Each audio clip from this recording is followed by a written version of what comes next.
¿Ya tiene elegido el subrogante que va a venir? Estamos conversando con los diferentes legisladores electos de todos los espacios políticos, tratando, bueno, de ponernos de acuerdo qué tipo de legislatura queremos para los próximos 4 años. Y la verdad que ya he venido conversando con varios legisladores de mi espacio político, que somos 32 para la próxima legislatura. Algunos llegaron por la lista oficiales, otros llegaron por acople. También he conversado con algunos legisladores de la oposición, pero bajo ningún punto de vista hemos hablado de distribución de cargos. Todavía no. No, ni con los nuestros del bloque, tampoco de la oposición. Pero Federico y Carolina, ustedes saben que esta legislatura que a mí me tocó conducir, nosotros hemos conducido de manera pluralista, es decir, hemos tenido una apertura a la oposición. Aun cuando hemos sido 33 y hoy somos ya casi 38, a pesar que tenemos casi los 2/3 de la Cámara, lo tenemos, nosotros hemos dado participación en la mesa de Cámara, sí. De 25 legisladores, de 25 comisiones le dimos 10 presidencias a la oposición, es decir, que le hemos dado una participación y un protagonismo a esta legislatura. Y la que viene como presidente, yo pretendo lo mismo, pero bueno, yo también dependo de mi bloque. Hay una composición diferente, ¿no? Tiene un bloque con alperovichistas que ya están incluidos dentro del bloque oficialista. Bueno, yo la verdad que esa es una decisión que la tienen que tomar ellos. Bien. Y yo veo que la gente que llegó de ese sector son compañeros y son gente que han venido trabajando mucho tiempo con nosotros y sé que son gente y personas y legisladores electos que quieren el bien de la provincia.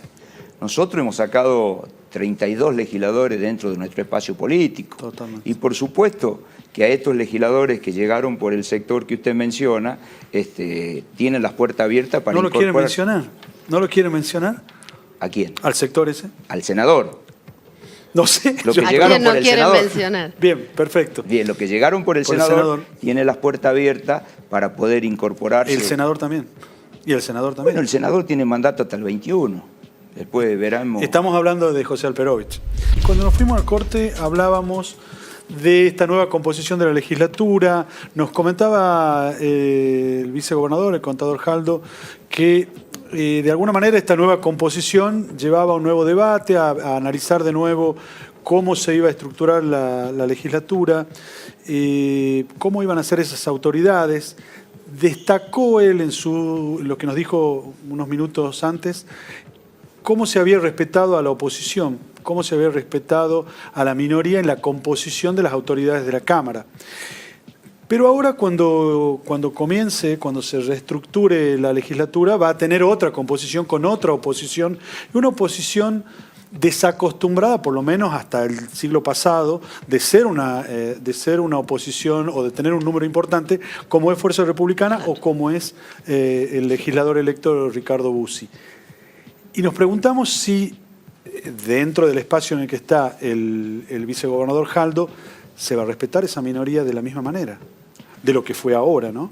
Sí, yo lo que creo, Federico, que lo que estamos y participamos en esto de la política y fundamentalmente gracias a la democracia podemos elegir y ser elegidos, sí. No hay duda que hay que respetar la voluntad popular. Bien. Y hoy el espacio a que hace referencia, el espacio de Fuerza Republicana, conducido por Ricardo Bussi, evidentemente hay tucumanos que votaron, por eso llega con 8 legisladores a la próxima legislatura. Es decir, que va a ser la primera minoría. Claro. Con lo cual no hay duda que él representa un sector de tucumanos que por diferentes motivos lo acompañaron y lo votaron, cosa que este presidente tiene que respetar, no solo a Ricardo Bussi, sino a todo su bloque. Lo que pasa es que ustedes están en una estructura donde está Cristina Fernández de Kirchner, que no sé, que lo llamó por teléfono al ex gobernador y le dijo: bajame ese funcionario, bajame ese vocal de corte, bajame esa persona porque perteneció o estuvo vinculada de alguna manera al busismo. Y hoy está en la misma estructura política, muy cercana al gobernador y a usted, al vicegobernador, y y es Bussi, ¿no? Entonces suena muy bien y me parece correcto, me parece que es lo que debe hacerse en una democracia, pero no ha sido eso lo que ha ocurrido en años anteriores. Federico, la verdad que la Argentina y Tucumán estamos viviendo momentos muy difíciles. Y yo creo que si los políticos no estamos a la altura de las circunstancias, no vamos a poder sacar adelante ni el país ni la provincia. En ese sentido, yo lo que creo que hoy la Argentina necesita de todo, Tucumán necesita de todo. Bien. Hoy estamos hablando que el próximo índice de la pobreza va a estar muy cerca de 40 puntos, es decir, que hay mucha gente que no la está pasando bien. Y cuando hablamos que vivimos en un país que el 50% de los niños son pobres, están por debajo de la línea de pobreza, yo creo que hay cosas que tenemos que dejar de lado. Bien. Creo que hay diferencias que tenemos que dejar de... Y esto no significa que nadie claudique en nada, ni en lo político, ni en lo institucional. Entonces, yo lo que creo que los políticos tenemos que aprender a dialogar por el bien de la gente. Bien. Y en estos momentos, todo el mundo habla de la grieta. Yo pregunto, ¿cómo vamos a solucionar el tema de la grieta si no dialogamos? Y yo lo que creo que en esto también se diferencia el candidato a presidente Alberto Fernández. Está conversando con todos los sectores. Y yo no tengo duda que después de las elecciones va a seguir ampliando el espacio político Alberto Fernández. Porque sabe, fue jefe de gabinete y sabe lo que es gobernar un país y conoce lo que es la Argentina. Y hoy, si no tenemos la mayoría de los argentinos de alguna manera que nos pongamos de acuerdo en un plan, en un programa de gobierno, no lo vamos a sacar al país adelante. Es el país de mayor inflación, el país de mayor endeudamiento, de una pobreza importante. Por eso es que si hay que conversar con Ricardo Bussi, conversaremos. Bien. Si hay que conversar con los legisladores que llegan del intendente de la capital, Germán Alfaro, conversaremos. Si tenemos que cerrar el bloque de 32, y se van a tener que esforzar mis compañeros para que seamos 32 en el bloque, porque Tucumán y el gobernador nos necesita unidos para gobernar la provincia, Federico. O sea, nos tenemos que imaginar que Ricardo Bussi posiblemente sea vicepresidente de la legislatura. Yo no dije eso. Bueno, el sector entonces, Ricardo Bussi, pueda acceder a tener una silla en la mesa de conducción de la Cámara. Nosotros vamos a tener una legislatura participativa y le vamos a abrir las puertas a todo como siempre lo hicimos. Pero yo dependo de mi bloque.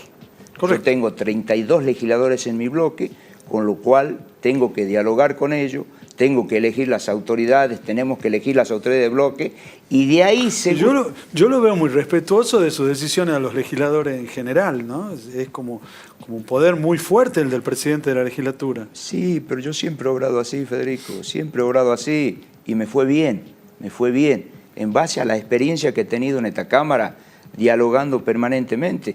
Hay de legisladores de la oposición que hoy están manejando comisiones muy importantes y que están sacando leyes. A ver, hay legisladores que son bloque unipersonal, que nunca podrían sacar una ley si no sería con el apoyo del oficialismo. Y del presidente. Bueno, el presidente algo opina también, claro. Pero ¿qué quiero decir? Que nunca podría la oposición sacar una ley, aún juntándose todo. Y en la Cámara igual, en la Cámara que viene, si se junta toda la oposición y el bloque oficialista no le da los votos, la próxima legislatura, los legisladores de la oposición no van a sacar una sola ley. Y yo le estoy diciendo que lo nuestro es todo lo contrario. Correcto. Va a ser participativo. Y si nosotros vemos la estadística de esta legislatura, nosotros venimos sacando un promedio, Federico, de 130, 140 leyes por año, batiendo récord por año. Y de esas 130, el 80% es de la legislatura y el 20% del Ejecutivo. O sea, no somos escribanía. El 80% de la legislatura y el 20% del Ejecutivo. Y de ese 80% que está en el ámbito legislativo, el 30% de la oposición. Me sorprende la fuerza política de Ricardo Bussi en la legislatura, con un discurso casi antipolítico. Hay que recortar el presupuesto de la legislatura, había de la legislatura y del poder político, del poder público. Tenía un discurso fuertemente crítico a la administración pública que venían teniendo ustedes concretamente. ¿Cómo ve eso? Porque no estamos hablando de una impresión suya, estamos hablando de un voto concreto que le ha dado mucho respaldo a la ciudadanía. Bueno, primero Ricardo Bussi ya pasó por la legislatura, ya ha tenido la oportunidad en algún momento de proponer cosas como las que está planteando. Y si no, ahora cuando llegue con su bloque está en todo su derecho de plantear todo aquello que en algún momento quizás lo dijo, lo prometió o el mensaje de campaña. Cuando asuma ahora el 28, el 29, no hay duda que con su bloque está en todo su derecho de hacer los planteos que él considere necesarios para el funcionamiento del Parlamento. Él va a ser parte de ese Parlamento. Pero ¿cómo ve que la ciudadanía apoye eso? Que le dé el respaldo que le ha dado. Bueno, él sacó 8, nosotros 32. Bueno, por eso. Volviendo un poco a la actividad de la Cámara, quería consultarle porque si hay algo que sí se ha cuestionado mucho es la transparencia en el manejo de la legislatura. ¿Qué va a ser de ahora en adelante que Bueno, tiene esta? Ya hicimos, Carolina. Ya nosotros hemos venido trabajando estos 4 años. Primero, hemos eliminado los cuestionados gastos sociales, que han sido cuestionados, si bien eran legales, eran constitucionales, pero eran muy cuestionados por la opinión pública. Y los políticos tenemos que saber escuchar a la gente. Entonces, esta legislatura, no otra, esta legislatura, después de 25 años, porque primero eran gastos de bloque, sí, después pasaron a ser gastos sociales. O sea que pasaron 25 años y esta legislatura que tengo el honor de presidir, con los legisladores actuales, todos, de todos los espacios políticos, eliminamos ese concepto, los gastos sociales.